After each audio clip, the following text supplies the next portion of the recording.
crunchy.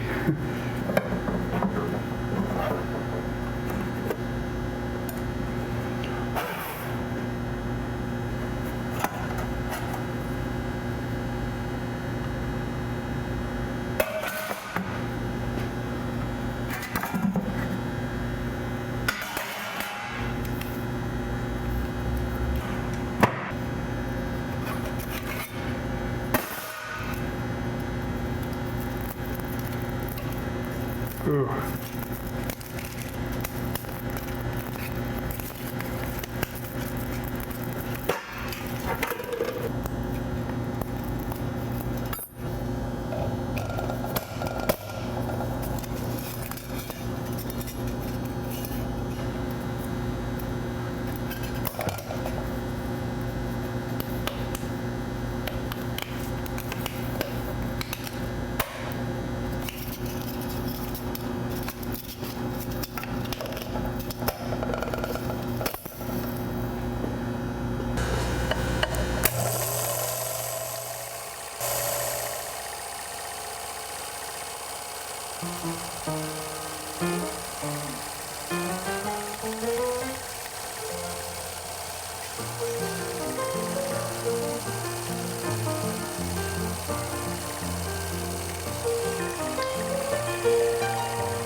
Welcome back to Dragonfly Engineering.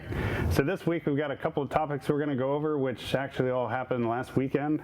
The first is that we've got this new slab of aluminum, which is 4 feet by 12 feet by 3/4 of an inch or 19 millimeters thick. And we're going to use this slab of aluminum to make another robot automation table.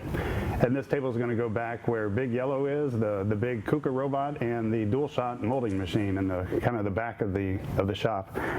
And my friend Bill, who helped with the previous table in a different episode, maybe about a year ago actually, he's coming back and he's going to help weld up the tube steel table frame that this big slab is going to sit on. There's actually going to be two 4 foot by 4 foot steel frames, and we are going to bolt this slab to the top of that.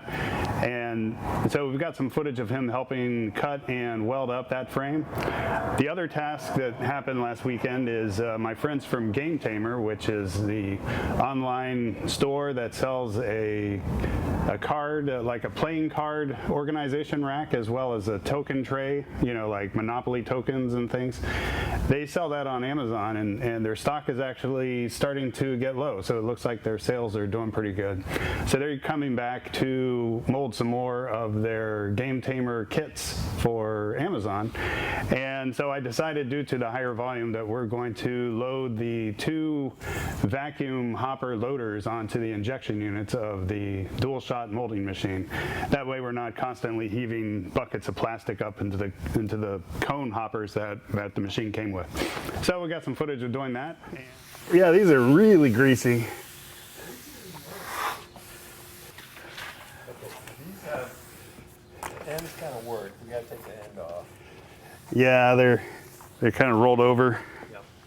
Jesus. Heavy suckers. Yeah. Surprisingly heavy. Loud noise. All right.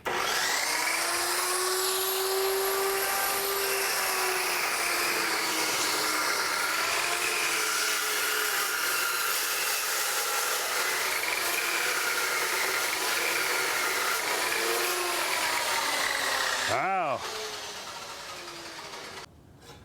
Good? Yep. Oh, great. Square now, huh? The squares I can tell with the square.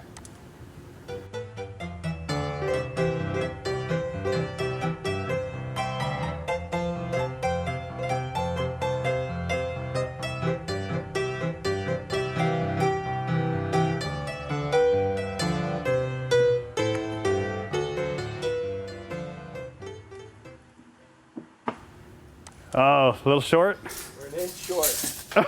Less than an inch. And $1 $1 a foot, whatever it is. Oh, well, that could be a cross member, I guess.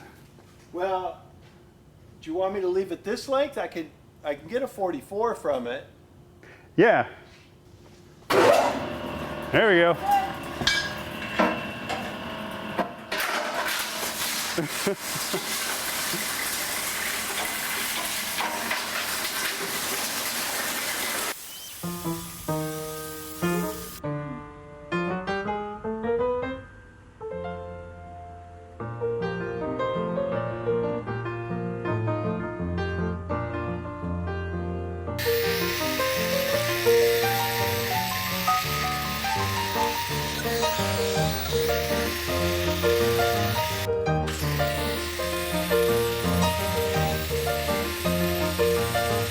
Well, we can use the other 44s as a double straightener. That's what I'm thinking is put Let them me- on both sides, get nice chamfers. So I got to chamfer that real Put quick. them on both sides and then just tack all the way around and then finish weld it. All right. Grind it down smooth. I've noticed that I've used this glove too many times for too many hot operations because all the fingers are shrunk and I can't actually grab anything because I got short fingers in my glove. Somewhere I've got some red welding gloves, but I can't find them. And this thing is really pulling steel off too. You can definitely tell if you buy something from a welding store versus the hardware store. The grinder? Yeah. Yeah. I'm going to start grinding.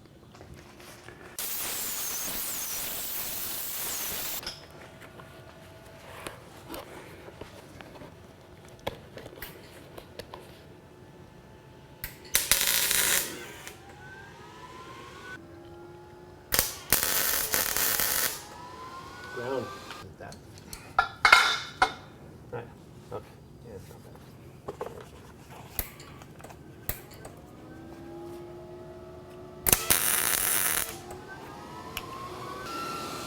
I've got a Oh, there's a bead. bead in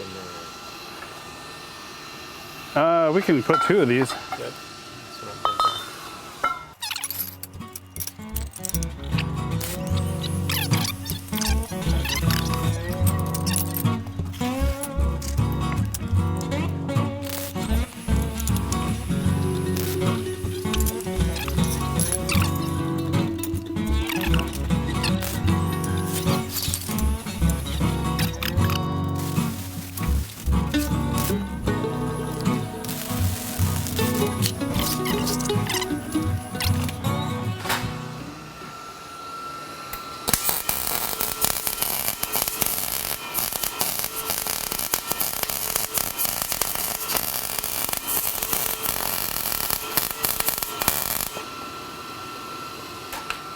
Ah, the auto darkening.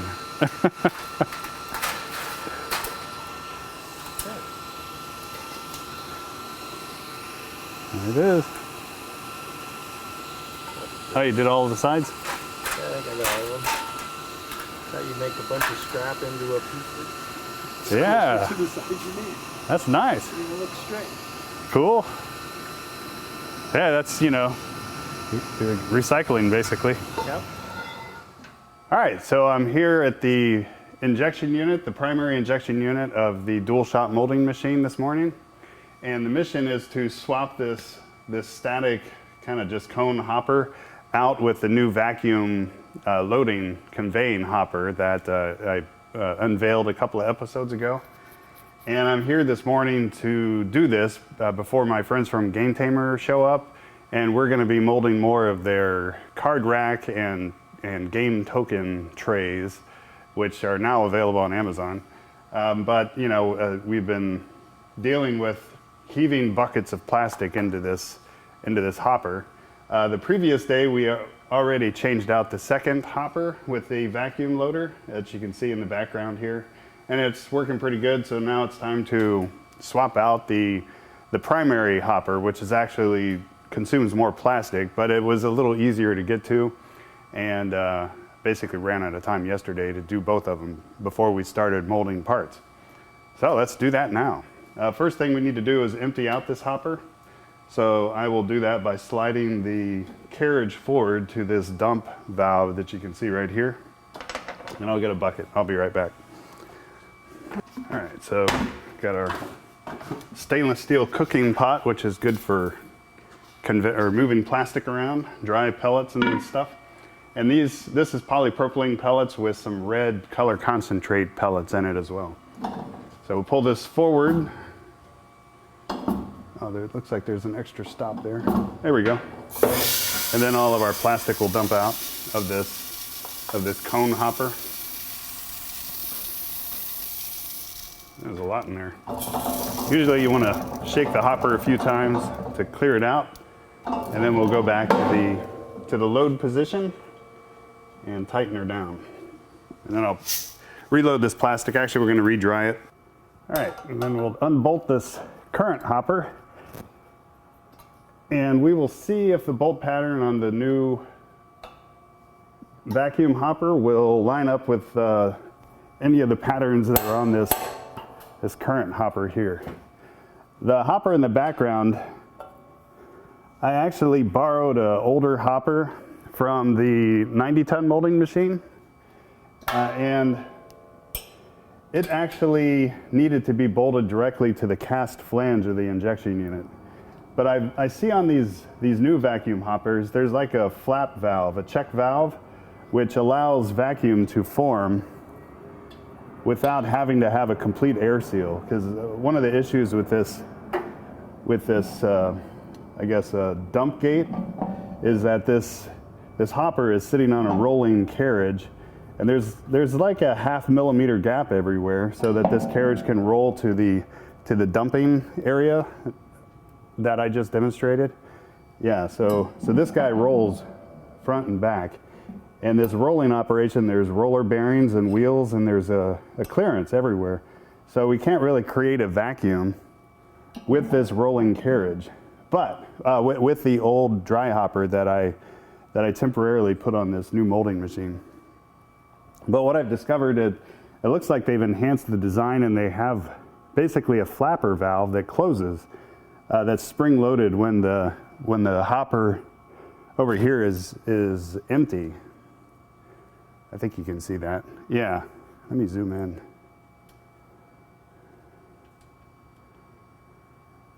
So this new design, there's like almost like the flapper valve that you see on an old time truck smokestack, where it's spring loaded and it flaps shut so that the vacuum can actually form in this chamber. The previous vacuum hopper I had didn't have that extra check valve in it. So what would happen is when that hopper would activate when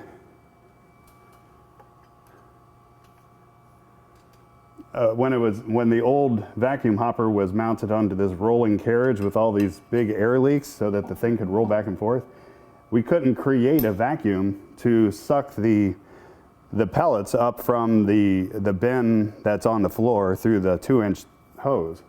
So I'm kind of curious to see with this new design that we can just load the vacuum hopper onto this moving carriage that has a bunch of air leaks, and that check valve should allow the vacuum hopper itself to seal the vacuum when the check valve slaps shut onto the drain, and then suck more plastic from the hose up to the hopper itself. So we will see if that happens. And if that is true, then I am going to put this roller carriage that you see on the first injection unit back onto the secondary injection unit. And this roller carriage is helpful because when you're changing plastic and your vacuum hopper has the old color in it, you can just roll it forward and dump the stuff out, and the vacuum hopper hopefully will still work with this new check valve that they've added. So let's do that. So we're going to unscrew this hopper from this roller carriage. It's possible that I have to make an adapter plate, in which case for today I probably will have to take this entire assembly off down to the cast flange that is in the cast iron injection unit body itself. Okay, so I'll just keep these, and this should lift right off. There we go. All right, so this is the second vacuum hopper, and I didn't actually unpack it when we did the unboxing in the last episode. So we'll take all this plastic off. I just kind of opened it to make sure things were there and nothing was broken in shipping. And for those who didn't see the previous episode, this is called a vacuum loader with a hopper in it, a small hopper. And there's a vacuum motor up in this top bell, similar to like a vacuum sweeper or a shop vac. And this motor at the top creates a suction in this small hopper chamber and allows plastic from a plastic tube or pellets from the dry, source on the floor of pellets to be injection molded. It gets sucked up through a 1.5-inch plastic hose from the floor up to the vacuum hopper itself. And this machine will continue to suck pellets until this detector down here is looking through a clear glass, sight glass, that indicates that yes, the machine is full of plastic. It actually sucks plastic for a specific amount of time, but then when the sight glass empties out, which you can't see, let me fix that. Yeah, so when this sight glass on the bottom here empties out of plastic, then this detector tells the motor to turn back on and suck more plastic from the source of plastic on the floor back into the vacuum loader hopper, and it continues all day long until basically the source of plastic on the floor that sucks into this input tube is empty, and then the thing will start beeping and telling you that I've tried to load plastic, but I see that there's no plastic anymore, and it'll give you an alarm. Then you got to refill your bin of plastic on the floor. So that's basically how it works. And then we've got a quasi-universal mounting flange here on the bottom, which will mount into the flange that we just took the simple static hopper off of. So let's stick it on and see what happens. Oh yeah. I think the bolt pattern lines up really well, actually. All right, we got it up there, and actually our bolt pattern works really well with this cross bolt pattern on the flange of the hopper. So I'm going to unwind this electrical cord and get this out of here temporarily. I have to figure out how to route the electric. I guess it'll go back there to sister up with the other vacuum hopper on the second injection unit. And then we can use our same bolts. Oh, thank you. Yeah. Oh yeah, over there's fine. Hopefully I'll be done getting this new hopper set up soon. They added like a check valve in it, so it doesn't need to have a complete air seal under it anymore, at least I believe, but we're gonna test that here in a second. Yeah, so the difference between yesterday's hopper that we loaded with the red plastic in it and today's hopper is that this one we're still using the unload shuttle, so that if we're changing plastic, then I can maybe, oh yeah, there's plastic here that's ready to go into the injection unit itself, but we can empty out this new hopper with our same dump, whereas over there we have this hopper connected directly to the casting of the injection unit, because the old version of this hopper didn't have the check valve, which I'll show you here in a second. So I think if this new hopper works out the way I think it will, then I'm going to put the carriage unit and the purge port over here back on the second injection unit over there. So let's try it out. So this thing right here is the vacuum check valve that I was talking about. And you can see when a vacuum is formed up in this chamber, that this flapper will close shut and allow a vacuum to form inside of this chamber itself, as opposed to just leaking all over the place from like cracks down here that the previous vacuum hopper did. With that guy slamming shut, we can have no vacuum down here and maintain vacuum up in here. Get it over the initial flange edge of this. There we go.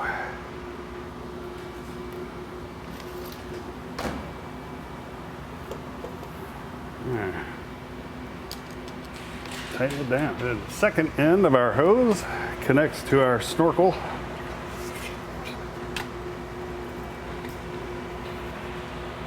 Yeah, well, that's a tight fit. And we stick this down in the plastic, like so.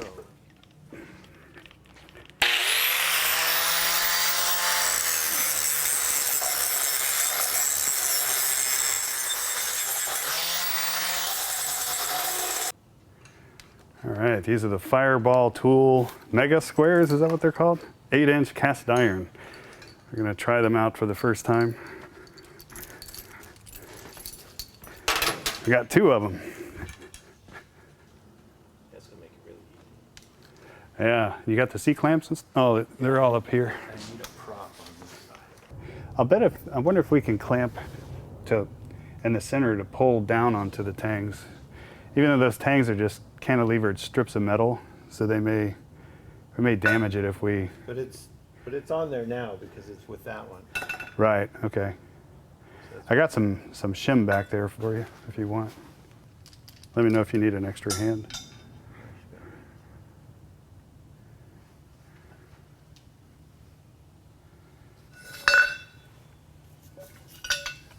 This is Fireball Tool USA on YouTube. Trying it out for the first time ourselves.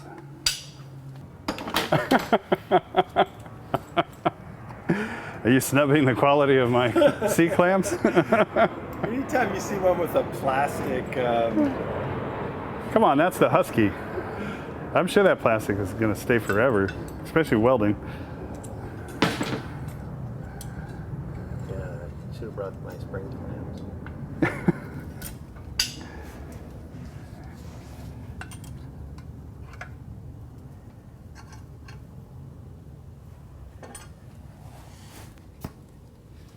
Yeah, that is toe planer.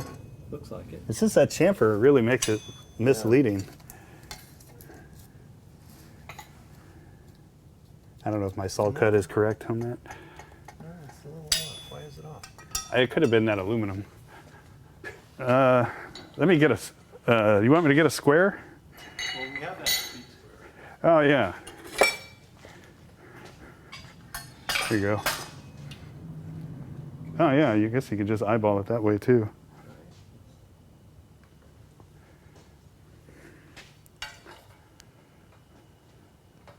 No, it's off.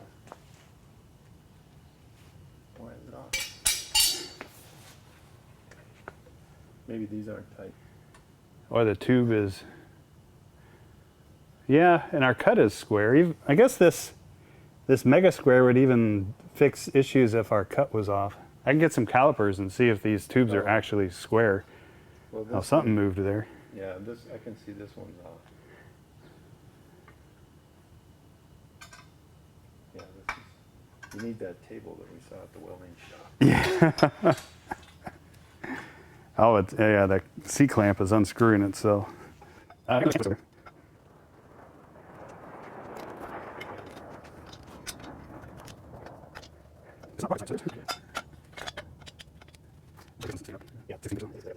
Okay.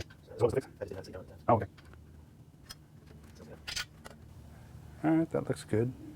That looks good. Got a little rock. It's got a little rock still. The question is, are these tubes perfect? Maybe just a little. Or do you want to can't twist the 2 edges together just to kind of guide them in? Which 2 edges? Like clamp here. Oh. But this, I guess you'd have to clamp it the other way. Yeah, it looks like this is just not quite down. I think I just need a little persuader. Oh, you want me to grab a brass hammer? Yeah, a little brass hammer. Yeah, let me get that. I think I just need to tap it so it seats down on the tab. Yeah, that did it. No.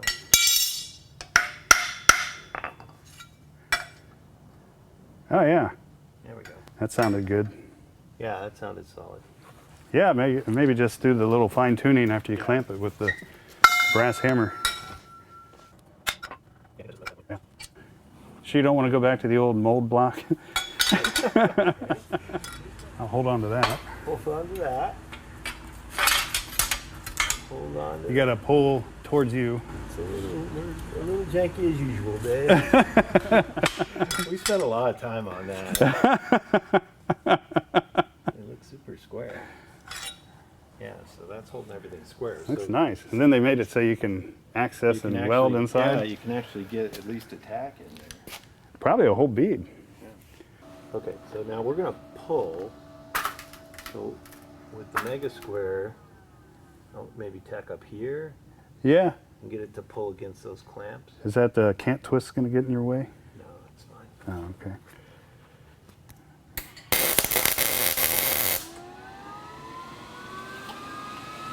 Yeah.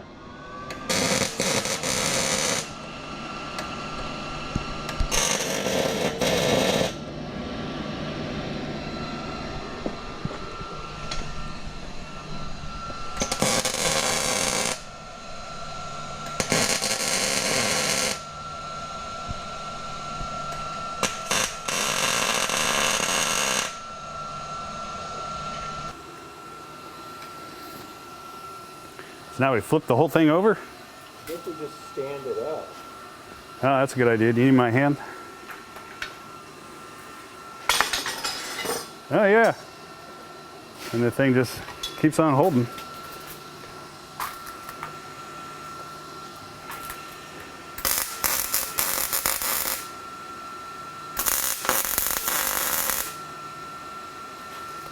Oops, sorry.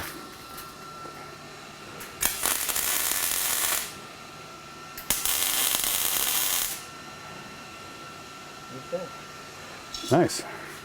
I'm trying to remember how we did last time. On the inside corners.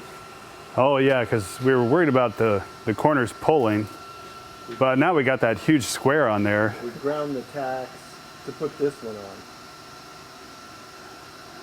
I don't think I need the gun though. Probably not, because we're going to chamfer the tube anyway for strength. Yeah. Your tacks are subterranean. It looks like they're down inside of the radius of the tube. Yeah. So we should just be able to put that next tube on. Yeah. So do we want to put the bottom one on and make a square? Yeah, I want to say that's probably a good idea. I'm thinking it is. And we'll tack in the whole square, and then we can double check, and then just go at it with So welding. just make two squares and then weld two squares together. Yeah. Or maybe if you want to handle the mega squares and the tacking, then I can do the filler until you're done, or we'll figure it out. We'll figure it out. I think last time we tacked it all together and then just welded it out. Yeah. I feel better about that. But we're going to make whole tables now too, aren't we? Yeah. We're not doing chunks anymore because we can fit it through the door. Yeah. Yeah. In fact, I still need to make the feet and everything, so we'll probably just weld them up today. Weld it up. Yeah. Cool. All right. Well, let's get at it.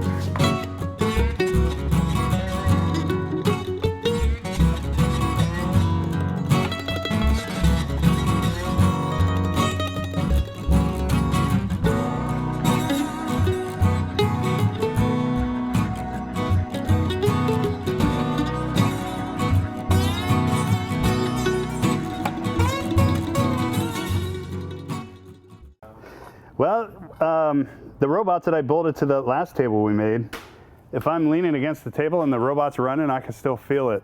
Oh, you can feel the move? It sways a little bit. So I actually have to time the robot action. If one robot's on one table working with the other, I got to let them settled in before they hand off parts. Yeah. Damn, and that table's built pretty stout.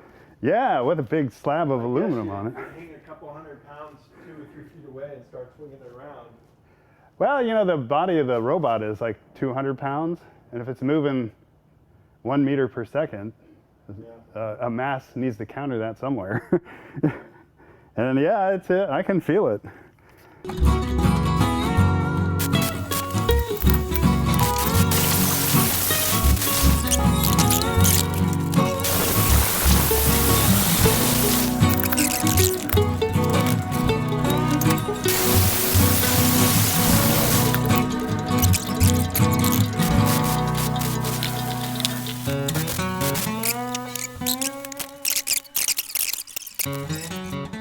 All right, big sticks. Oh, one of these? So you grab that. Oh yeah, I guess I can see how it's gonna get a little cumbersome. Oh, I should have got more squares. I guess we're done with that one though, right? Yeah. Okay. Yeah. So Two's minimum. 4, we'd be kicking ass. Yeah. Well, actually, just look how square it is. Yeah, It just sits there. It stands up. So basically, let's get one of those here and kind of locked in. Okay. Well, I'm just going to let that sit. How do I want this? I might want this the other way. I guess once we get one, Do outside. life will be easier. Yeah, it does like everything. Inside, outside, straights. Yeah, because he gave you a little clearance for welding on the outside corner too. Yeah. So I'm just eyeballing that to get it close. I wonder how precise they are. Is that like something that I could use on the granite for a perpendicular? It may not be that precise. Not on the granite. It is machined. Like you can see the face milling or the side milling. I don't know if he makes them up in Washington. Yeah, I don't know. I'm sure he outsources to somebody. Whoop, that's gonna fall. Yeah, see, this is the front. Okay, there you go. That'll work. Bunch of Did you like that for a couple minutes?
Yeah, I'm sure it's just the floor. It almost looks like there's like a hump there. Well, let's. All right. Well, it is still sitting on tacks too.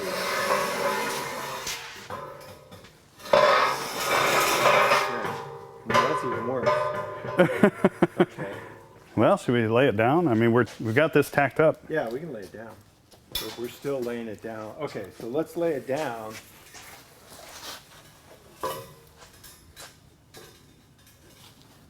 Now that's the high corner.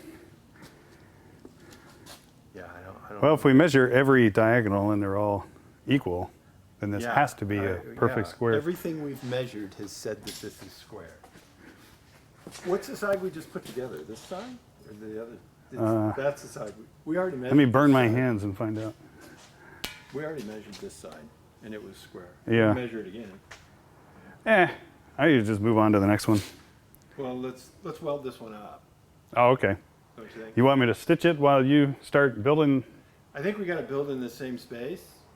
Okay. Well, I can stitch over there. Yeah. So yeah, it's just.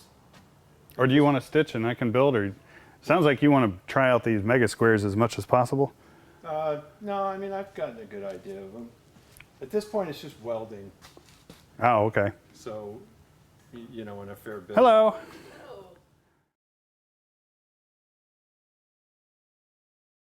I need to reset increase the carriage ceiling pressure.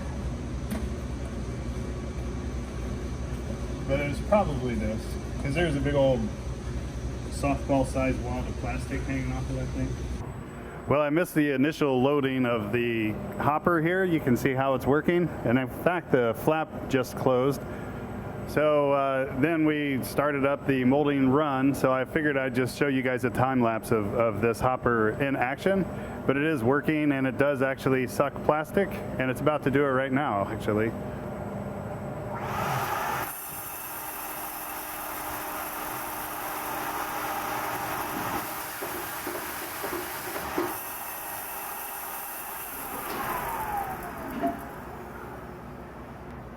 Yep, it works. So we can watch a little time lapse of the front loader that I added this morning and the back loader that I added yesterday, and both of them seem to be working great, and the little check valve that they added to the design is helping immensely with loading.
Got me clipping parts. Our engineer.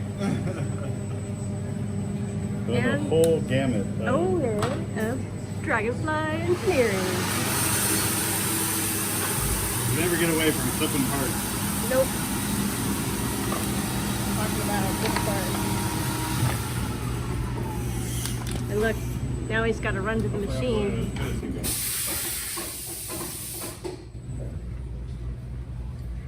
There it goes.